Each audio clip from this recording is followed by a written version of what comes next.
just in the shot.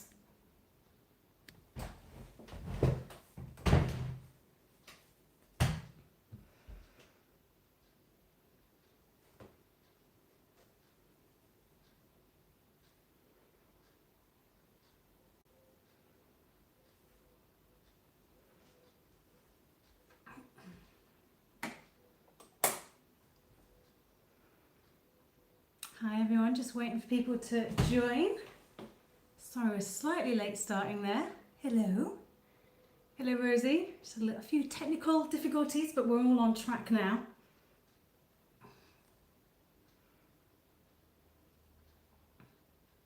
Hi Yvette. Hello.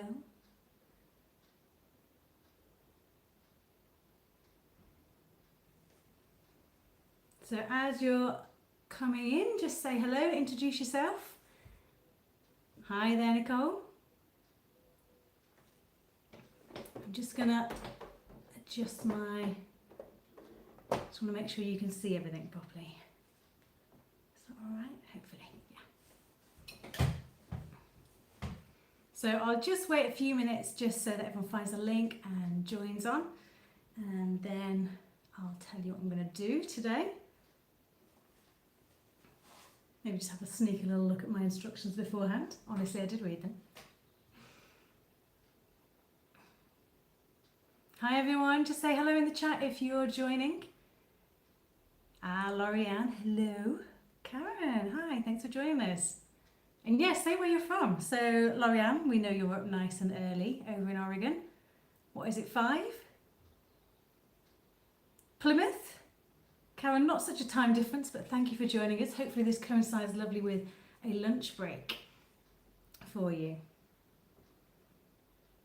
Maybe just having a nice little sewing break during your lunch.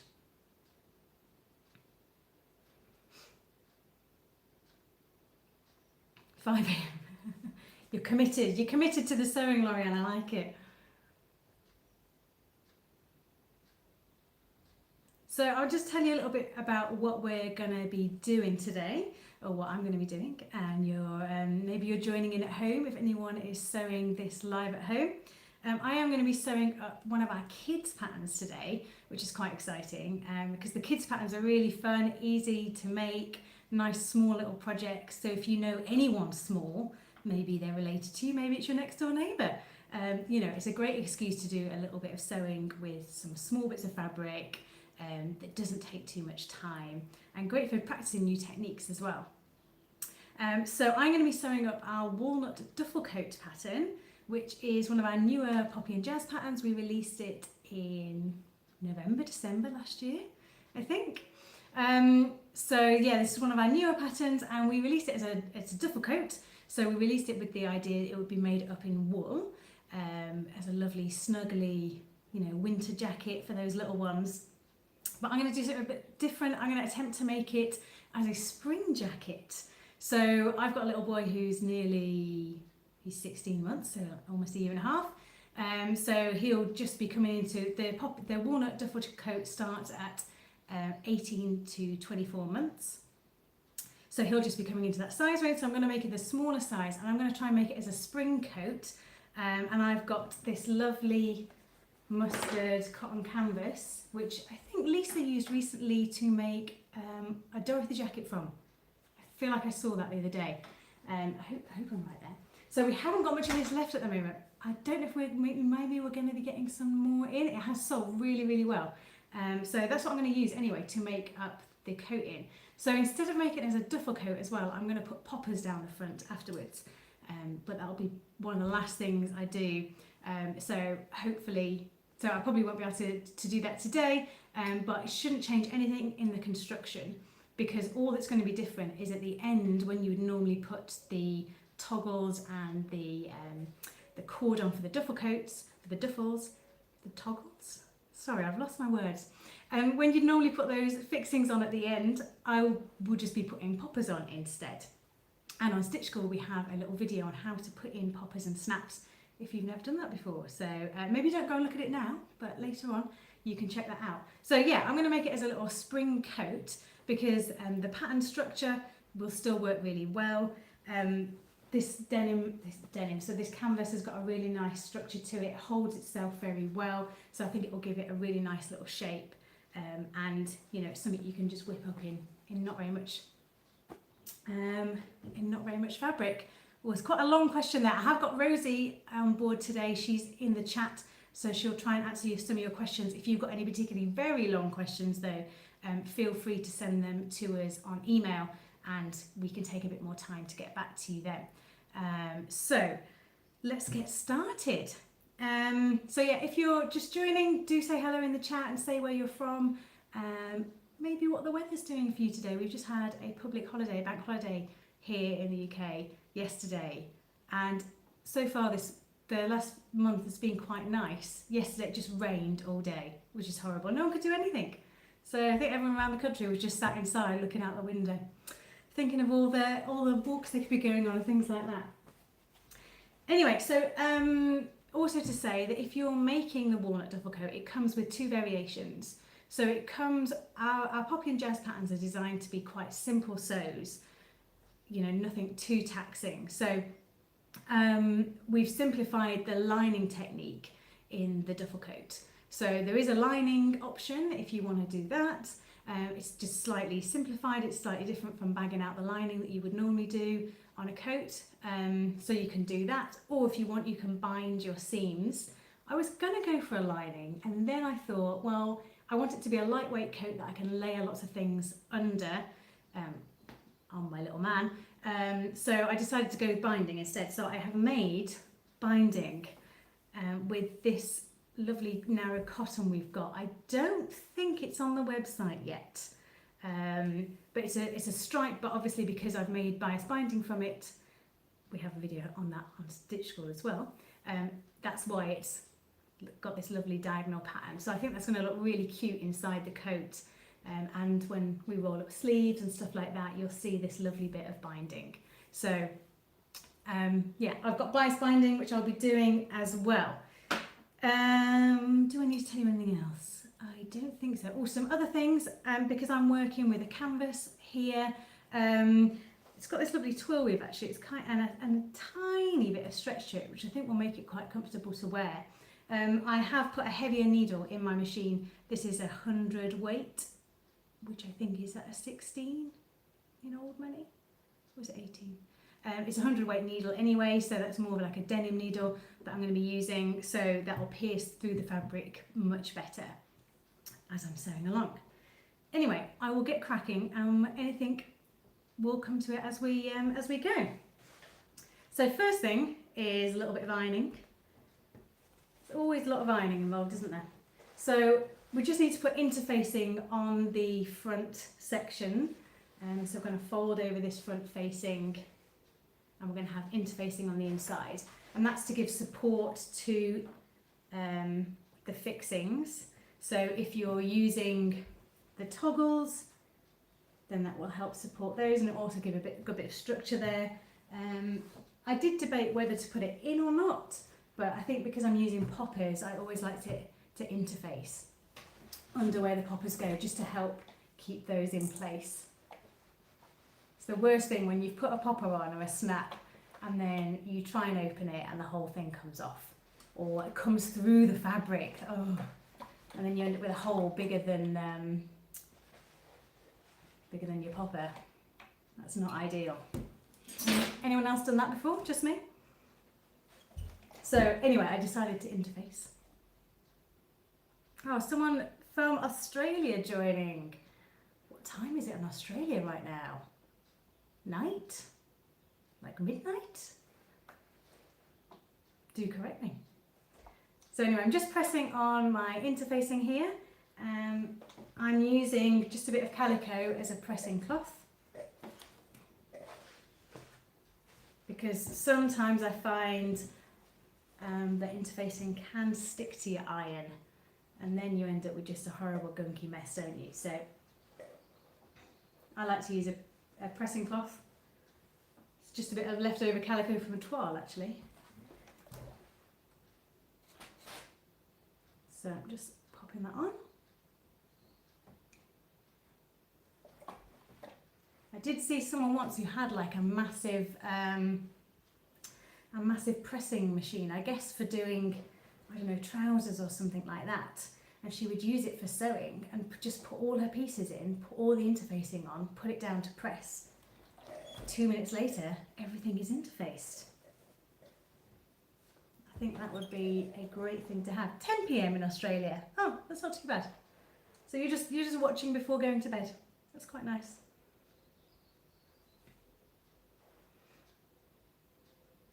Someone in India watching. Hello. Hope you're okay.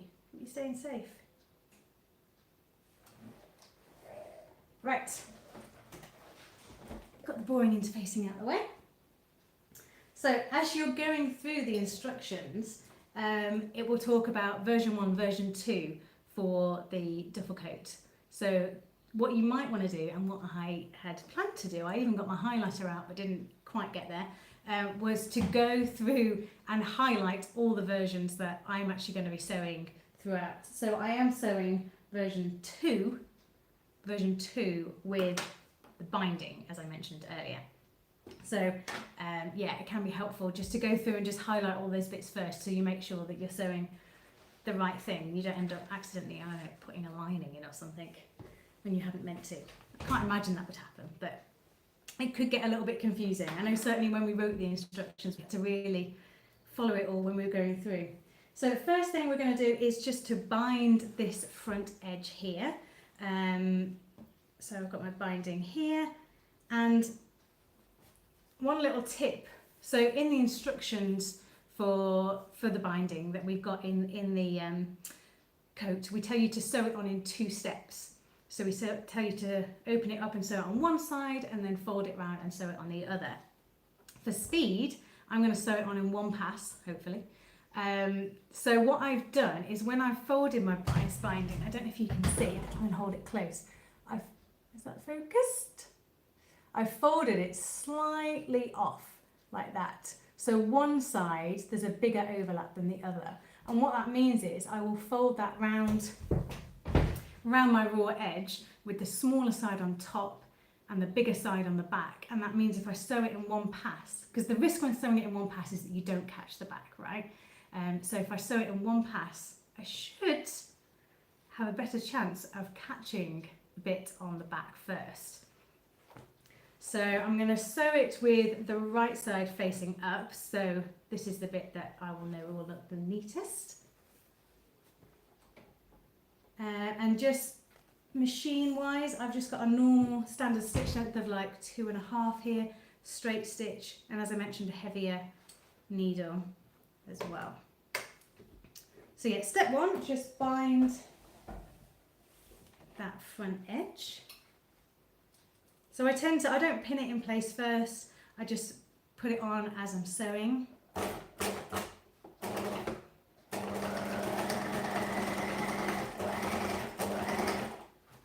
So you can just fold a bit on, hold it on with your fingers, and then sew away. Oh, glad you like the tip, thank you. I think I bought some once that was like that, and I thought, oh, that's a good idea.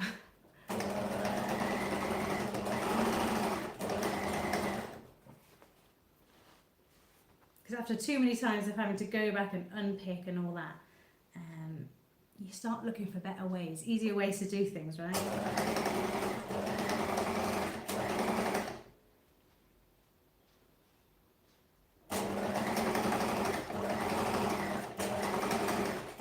So you do have to be quite careful with this method. You do have to keep stopping as you go along to make sure that the raw edge of the fabric is right in that fold. So do keep stopping and checking as you go. There we go. And then, oh, that's the second piece.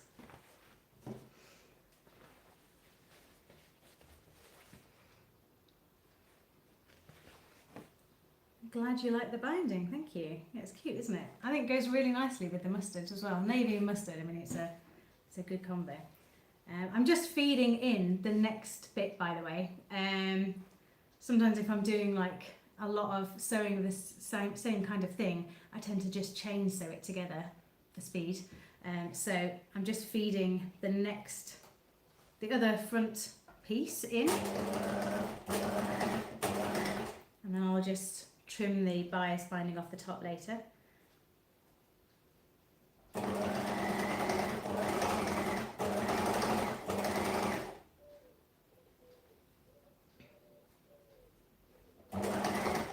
So again, just keep stopping and checking.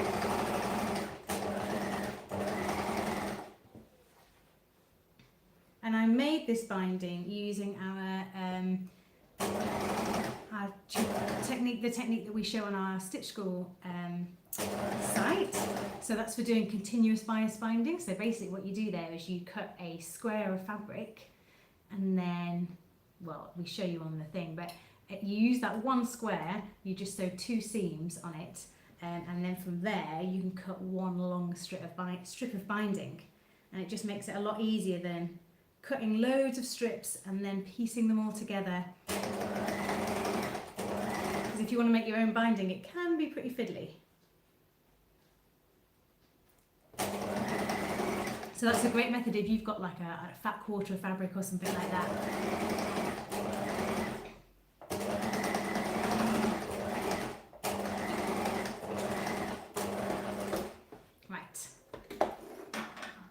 All done. So as you can see, they're sewn together in the middle there. So I'm just going to trim my binding off the top, like that. So those are done. That front edge is bound. So is anyone sewing along with us? Is anyone sewing I mean, I imagine quite a lot of you tuning in live are probably make a lot of our women's clothes. So maybe haven't explored our Poppy and Jazz range yet, but it is great if you know anyone little that you'd like to make these for. So I'm just going to check what I'm doing next. Right, so now we've done that binding. The next thing I'm going to do, you have no small folk to make for. Oh, that's sad. Because it's so satisfying making kids' clothes. They're so quick, and yeah, they're great for all your scraps, like I was saying. Sorry, I dropped my binding. So the next thing I'm going to do is bind the top edge of my pocket. So you've got 2 lovely pockets like this, which have got this really nice curved edge to them, and those sit on their patch pockets, and the side of the pocket sits in the side seam as well, making them a little bit easier to put on. So I'm just going to bind the top edge of those. I'm just going to check which is the top. You've got a little notch on the side of the pocket, so you know that those are the sides, and therefore that's the top.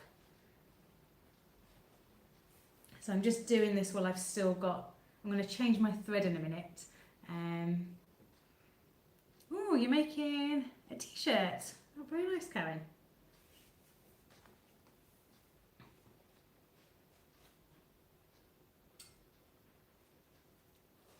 Oh, I've just finished off some of our dungarees. Someone was saying they've made the dungarees, the dandelion dungarees. They're a very cute sew, and I have just made a pair of those. And they're nice and quick as well. And you can make them in 2 contrasting fabrics, so they can be reversible, or you can have little turn-up cuffs with a cute little detail.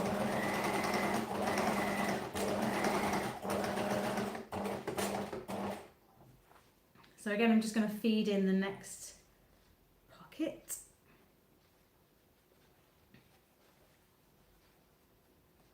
Into my binding.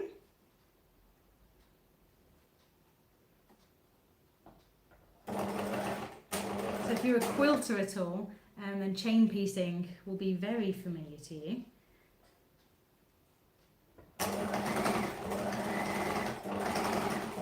So if I'm making something like jeans, something with a lot of details where you might have a lot of top stitching on, then I try and save all those things up and do them together and just chain piece them all together. things a lot quicker. Someone just asked about sizing for the coat. It just goes up to size age 6 at the moment, I'm afraid, so not for teenagers. But I mean, who knows?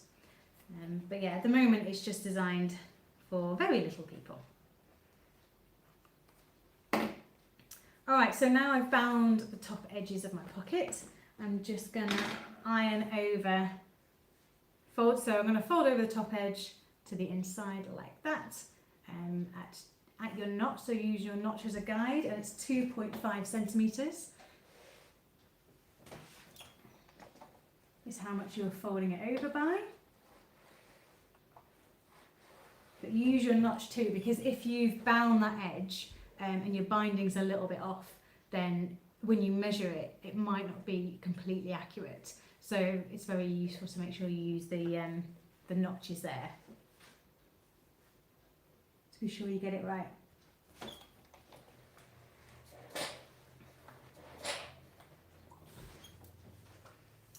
Okay, just going to change my thread quickly.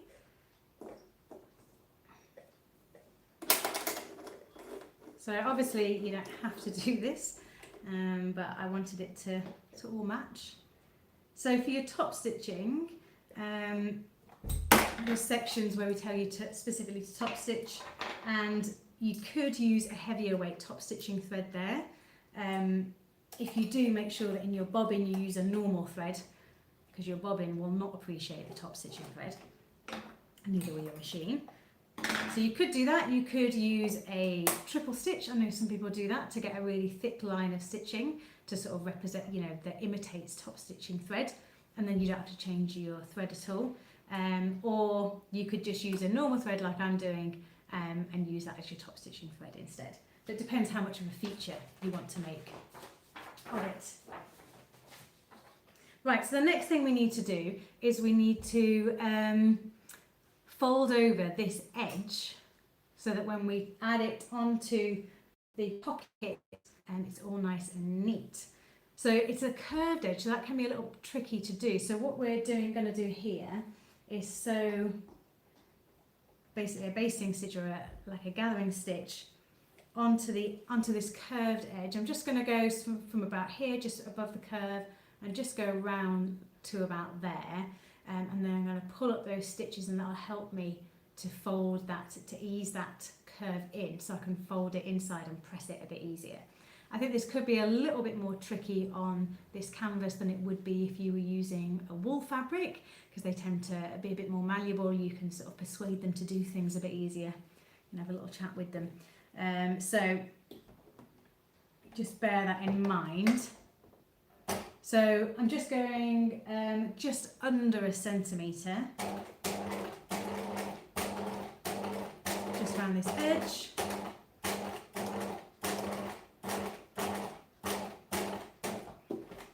Like so. And then I'll repeat on the other pocket. Oh, someone else from Australia. Welcome.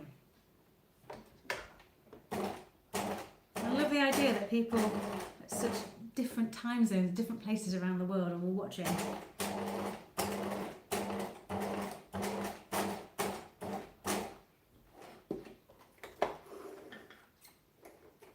Alright, so I've just gone around the edge like that, and then I'm going to pull up the bobbin stitch just to slightly gather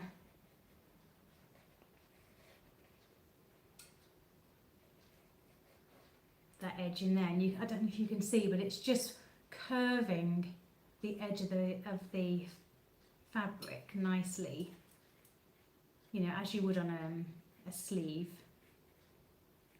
because we're trying to get a long piece of fabric to become shorter, basically. So hopefully this will work in this fabric. We shall see. So I'm going to press that to the inside. So I'm going to press the whole curved raw edge inside 1 centimetre. So I've got my little seam gauge here, my favourite tool. What you could also do, and I find this really helpful for pockets, is if you're doing a patch pocket or something like that you want to be a really exact size, you could use your pattern piece, cut off, you could maybe trace it onto, I don't know, like a cereal box or something like that. My dad loves reusing cornflake cereal boxes, and this will be a great use for them. So trace it onto like a harder piece of card, and then I would cut it out and cut off the seam allowance. I'd cut off the seam allowance around the curved edge, and I'd cut off that 2.5 centimetres at the top, and then you can use that as a pressing guide for this next bit, and that just makes it a whole lot easier, and you can then be sure that it's going to be exactly the right size. So that's something I would often do for making little pockets.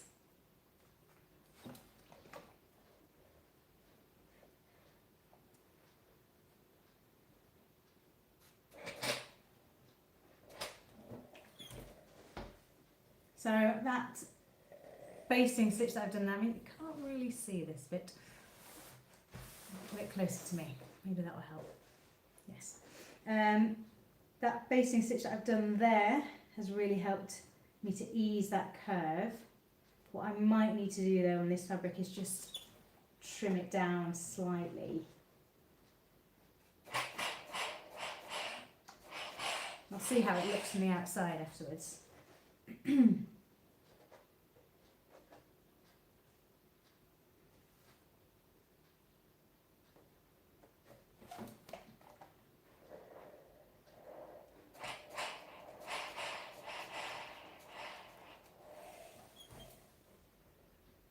So there we go, one pocket done.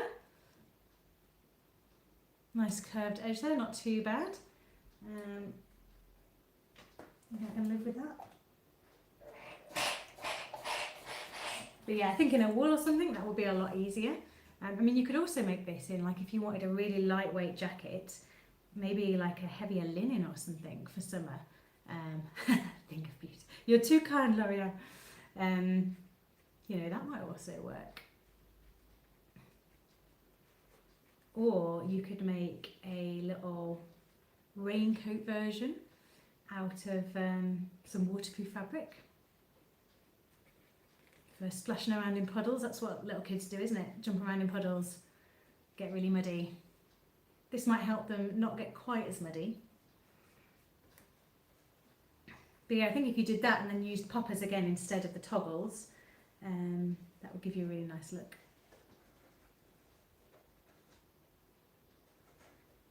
So just some ideas.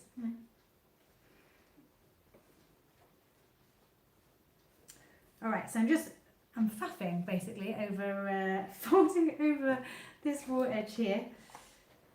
So again, folding it over 1 centimetre. So the seam allowance throughout the pattern is 1.5 centimetres, which is like the rest of our patterns. That's usually standard. Though do double check through the instructions, because sometimes, oh, it has got a hood, whoever just asked, it does have a little hood. But yeah, always double check the instructions, because sometimes we use a smaller seam allowance, especially around areas like the neckline. Right, that's not too bad. I am just going to trim down, if you see here on the other side, it's quite bulky there going around the corner. So I'm basically just going to put a few little notches in just to take out some of that, the bulk of fabric, because I think otherwise from the front it would look rather unsightly. Again, I don't think you would get that problem if you were using it in a wool. It's because I've gone renegade on this one. So next thing is to edge stitch our pockets in place,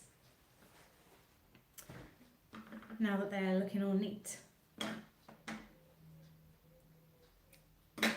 So on your pattern piece you've got some notches on the side seam, and those line up with your pocket. So just trimming off my basting stitches because I did not do that, and I think that would be an annoying pocket. You could remove them, but you don't need to. So place your pocket on, find some pins, found some. And you could use something here like that Wonder Tape you can get. Sometimes if I'm sewing something like this, that's what I would do to keep a detail in place as I'm sewing it. I might glue it. I might even use a Pritt stick and just put a tiny bit of glue around the edge, iron it to dry it, and then sew it on. And that just helps keep it all in place a little bit easier.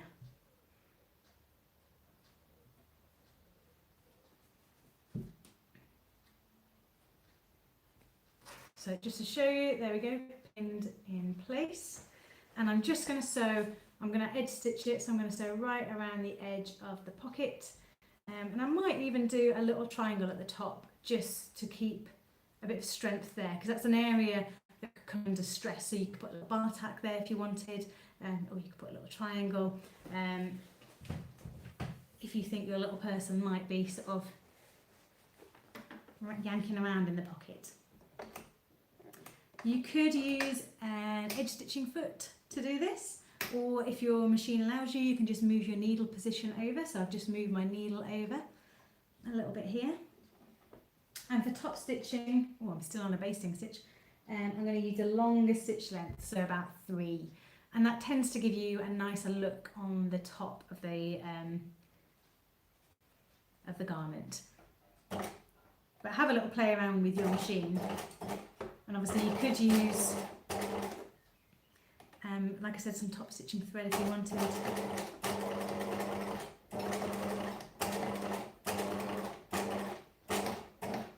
So this bit you do want to be fairly accurate for, she says. As you're going around those corners. So just take it slow. Maybe your machine has one of those speed controls.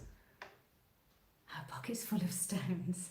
I mean, they are little treasures. I remember as a kid, like painting stones, collecting stones and then painting them, giving them little faces and things.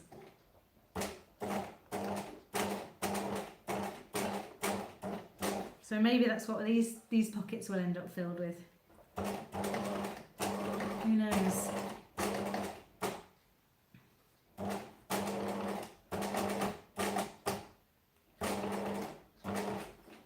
So when I get to the top, I'm leaving my needle down in that corner there, and I'm just rotating the fabric, putting the foot back down, and then I'm just going to sew like 2 stitches,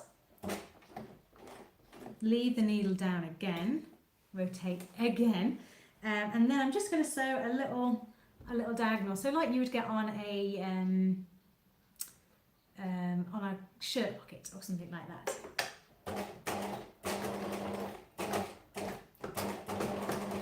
So just for a bit of extra strength there. I'm just going to double check whether I should be, ooh, couldn't tell.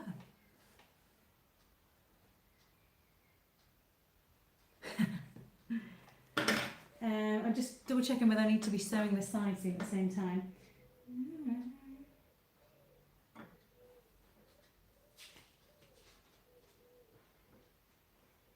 No, I don't think so. But yeah, you could just baste that side seam there as well, baste that into position. So there's one pocket sewn, a little triangle in the corner, maybe you can see. Number 2.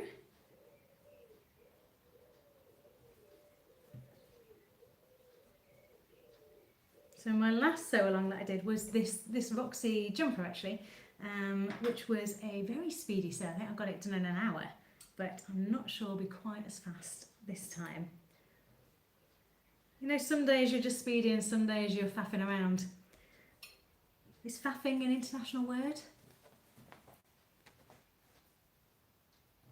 Does that mean something to everyone watching?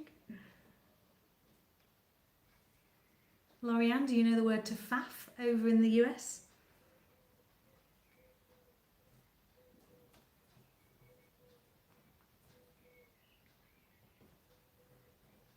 Right, so just pinning that in place.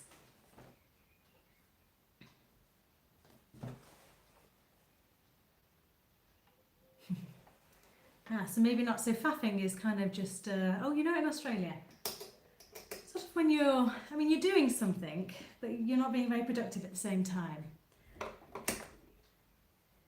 You're wasting time in a way. That's what faffing is.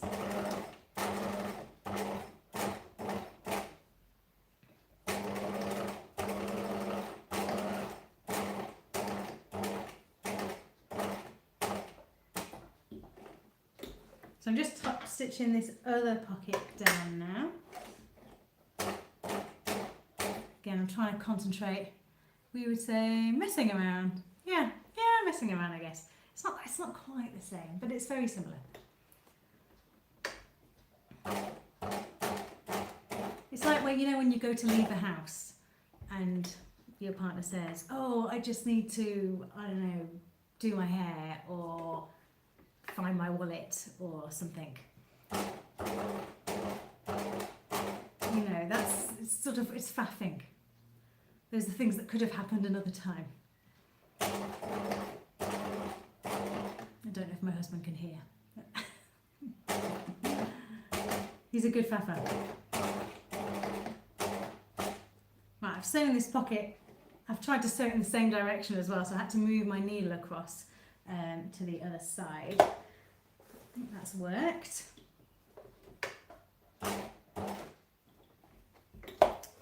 So again, I'm just doing a little triangle at the top here.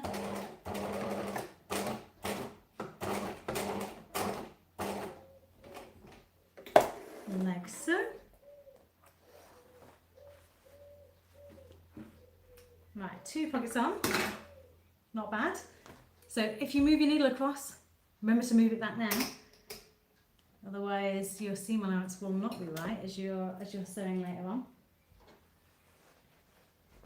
So what I'm going to do next is I'm going to, what I'm going to do actually is sew together the shoulders, because the instructions tell you to overlock or bind your shoulder and side seams now. But what I'm actually going to do, I think my fabric can take it being bound together. So I'm going to sew together the shoulders and the side seams, then I'm going to bind them together so you still got that binding inside afterwards. If you've got very thick fabric, then you might want to bind the seams separately, which I think is why we've said it like that, because it could be a lot for your machine to handle.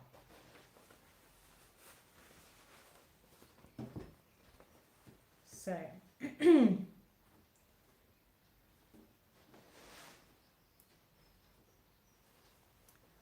right, so shoulders, your seam allowance there is 1.5 centimetres.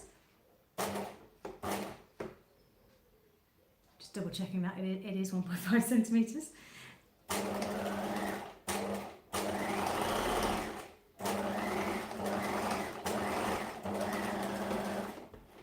So has anyone sewn a coat before?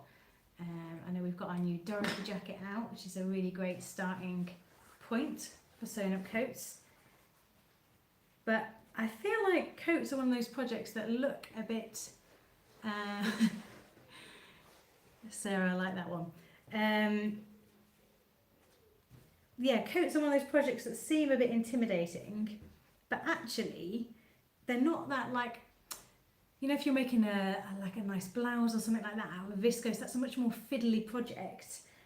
Whereas sewing a coat, often the construction is pretty straightforward, and the fabrics that you use tend to behave really nicely. So you might use a wool or something like that, which are just really nice to sew with because they press really well, they sew really well. You know, you cut them out, they don't move around too much, they're not too slippy. So if you haven't sewn one before and you're a bit intimidated by it, then I'd recommend giving it a go.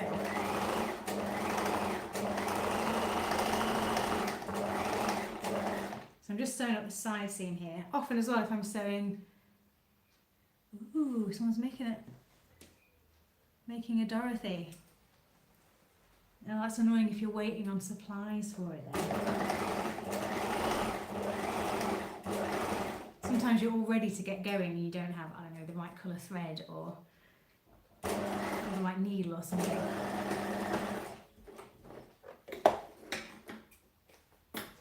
So I've just sewn one side seam there, and you can see that the pocket becomes trapped in the side seam like that.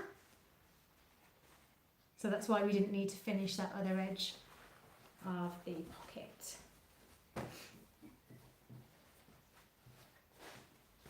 Often when I'm sewing with these kind of fabrics, I don't always pin either. You might notice I didn't do it on the shoulder. Just because you don't really need to, they kind of stick to themselves. They don't move around too much. Let's slow you down, pins.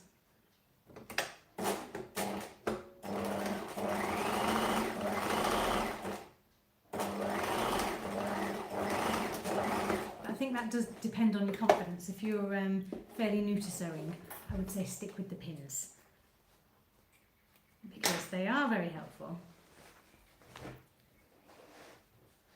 But I think if you've been sewing quite a long time and you're fairly confident, then you could probably get away without them all the time. So I'm just trying to make sure my notches match.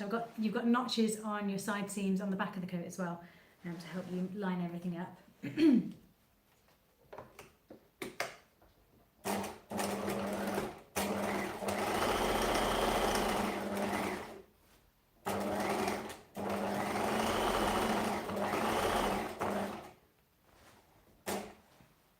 So is anyone else not keen on pinning or avoids pinning in sewing?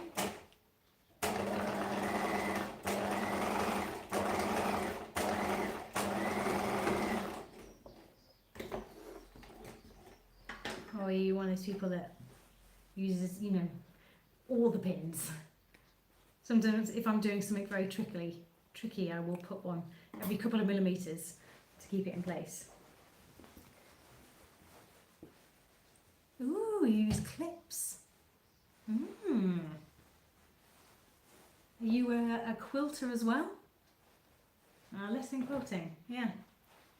So just to show you where I'm up to at the moment, I'm starting to get the shell of a jacket coming together, which is really nice. It's coming together pretty quickly. So I'm going to bind these edges. Actually, what I might do, I'm going to bind those, but I've lost my sleeve.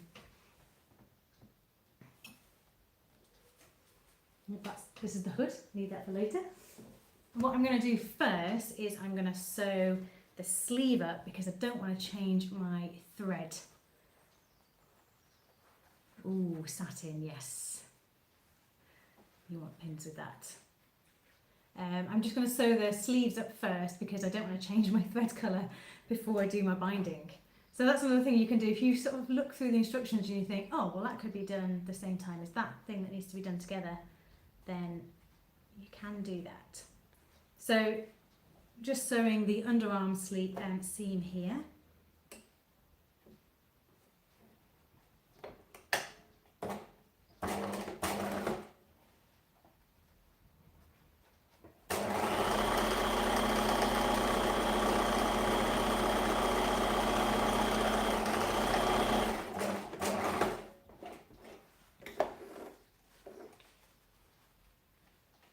When I just first picked the sleeve up, I thought, gosh, that's short. And then I remembered it's for a very short person, and that's why.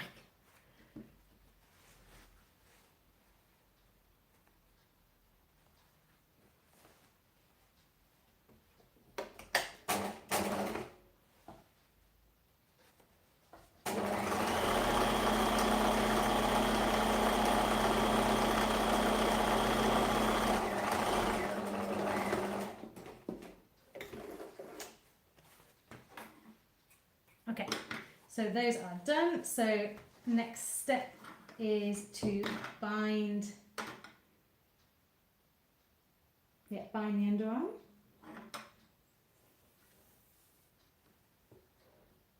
I'm just double checking because the picture looks like different. And I'm going to bind the underarm.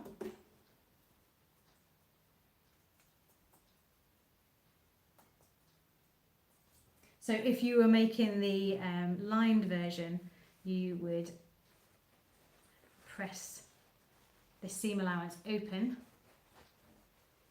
I'm going to bind it because if the sleeve is rolled up, you're going to see that seam there. So I'm going to bind it so it all looks neater if it is rolled up. So just bear with me while I change my thread.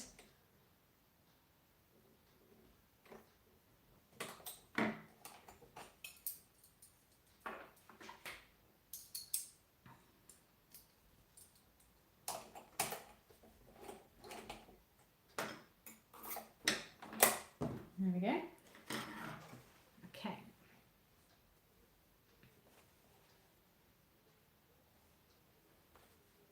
I'm just double checking which side, as I mentioned earlier, I folded it slightly off centre. My binding to make things a bit easier.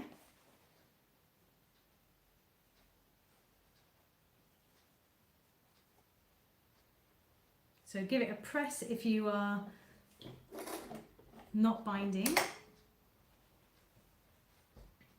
Oh, I missed that, whatever someone said.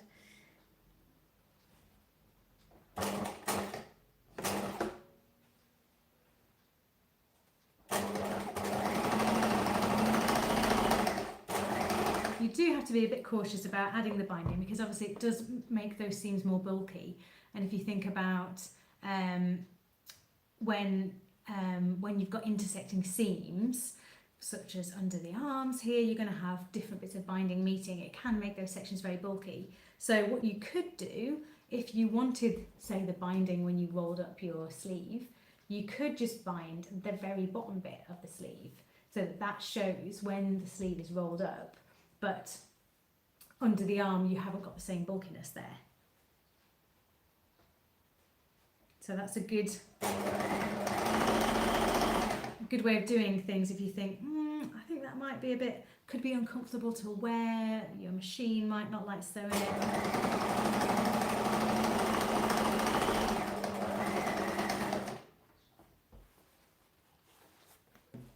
So again, I'm just chain piecing these together, as you would in quilting. Got a few quilters watching, I know.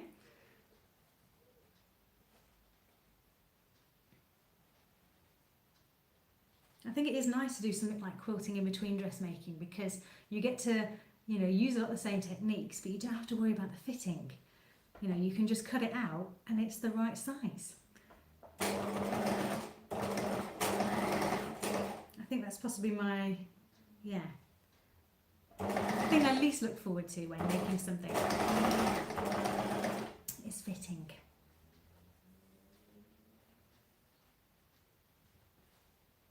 Because you have to engage your brain for that, don't you? And sometimes you just want to do the sewing. You don't want to have to think about the fitting.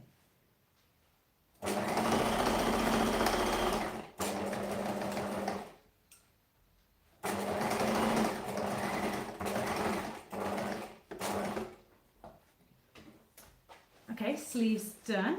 Then I'm going to bind my shoulder seams and side seams as well because these will show when the coat is opened. How are we doing for time? Okay. I've got 10 minutes. Will I get a sleeve in? Hope so. I would like it to be looking a little bit more jacket-like for you.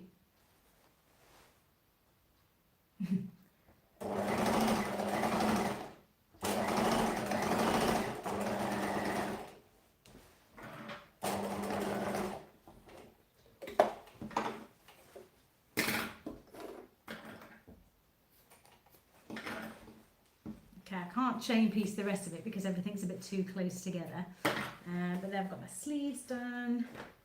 I've done one shoulder. I've got a tiny bit of binding left here. I think I've got some more knocking around. Oh, there it is, yeah. So I'm just gonna do my other shoulder.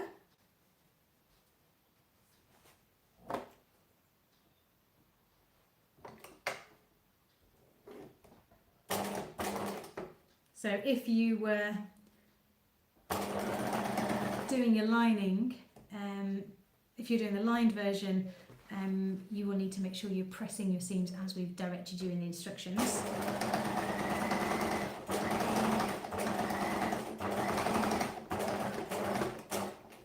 And I am going to give this a press as well. We're just saving that to do together. Backup binding. Because I made it and then I looked at how much you needed and I realised I did not have enough. So I made some more. Always read the instructions. That's my lesson there.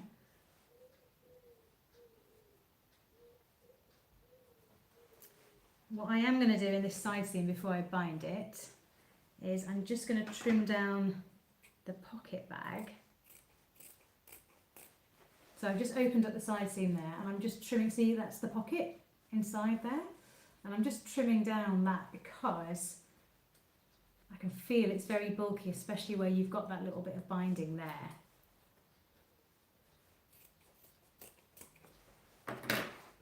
So if you think if you're making it in a wool, that would make it pretty bulky.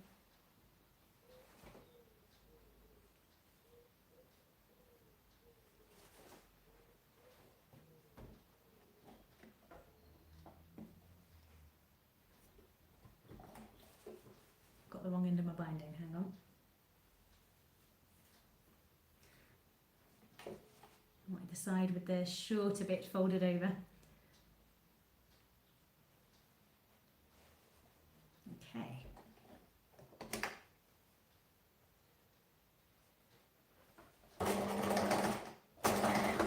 So again, I'm not pinning this, but you definitely could pin it in place first.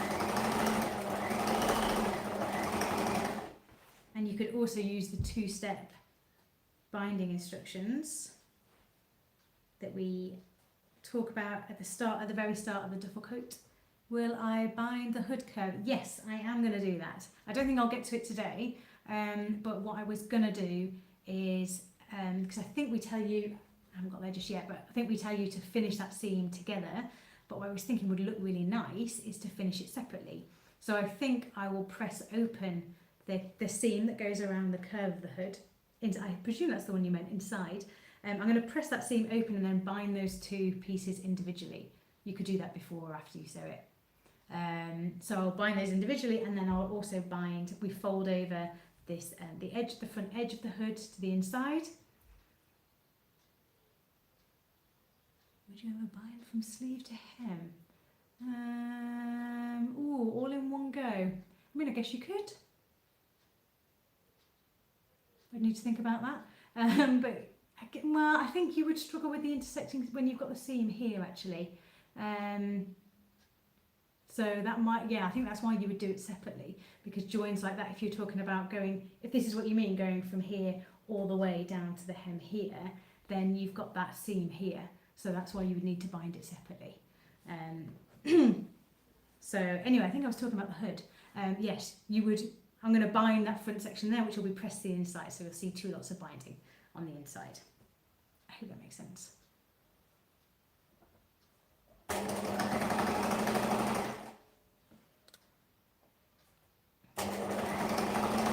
But obviously if you're making the lined version, I think there's a little bit of binding in it, but nowhere near as much as this.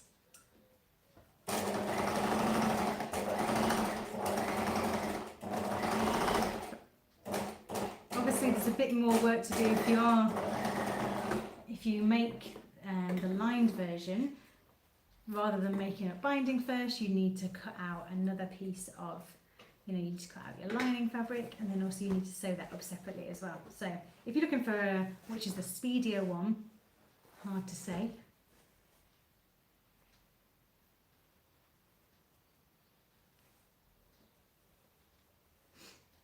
All right, last side seam here to bind.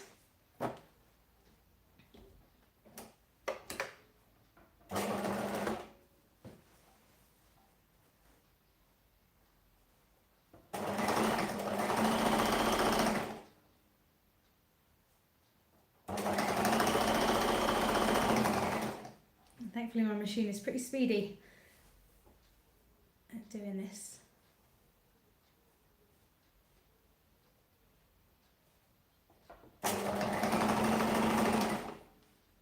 So as you're going along, just double check that you are catching the back.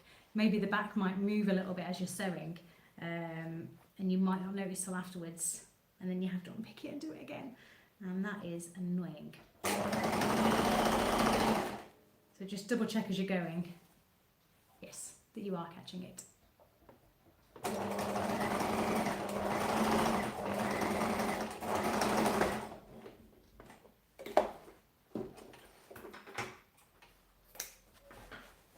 All right, I am done with, ooh, I don't know if I'm going to have time to do a sleeve. I don't think I am. But what I might do is just pin that in place and I'll show you what I've got left. So, here's my jacket so far. I think this is not bad progress in an hour, by the way.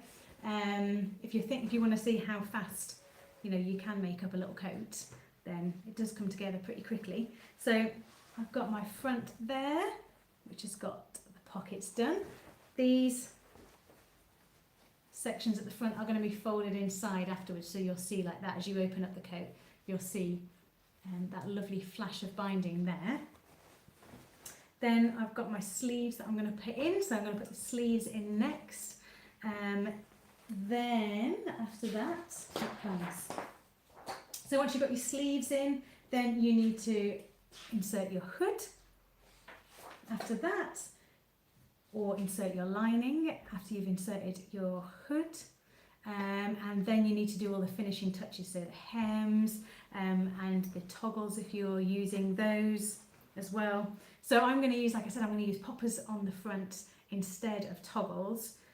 So I don't need to do that extra bit of sewing at the end, and if you're going to make that kind of version, you won't need to buy obviously the toggles and the cord either for them. You can just use snaps. Maybe if you've made a Dorothy jacket and you've got some left over, you could use your snaps for that. Maybe you've got leftover fabric, you could have a matching mini person jacket. So yeah, that's what you need to do next. I'll get it finished up, and I'm sure Lisa will be showing it to you in one of her makes videos, so do look out for that. But I'm afraid we haven't got a sew along for the second half of this, but if you get stuck with anything, you can always email and we will do our very best to answer your questions. So thanks everyone, I hope you've enjoyed it.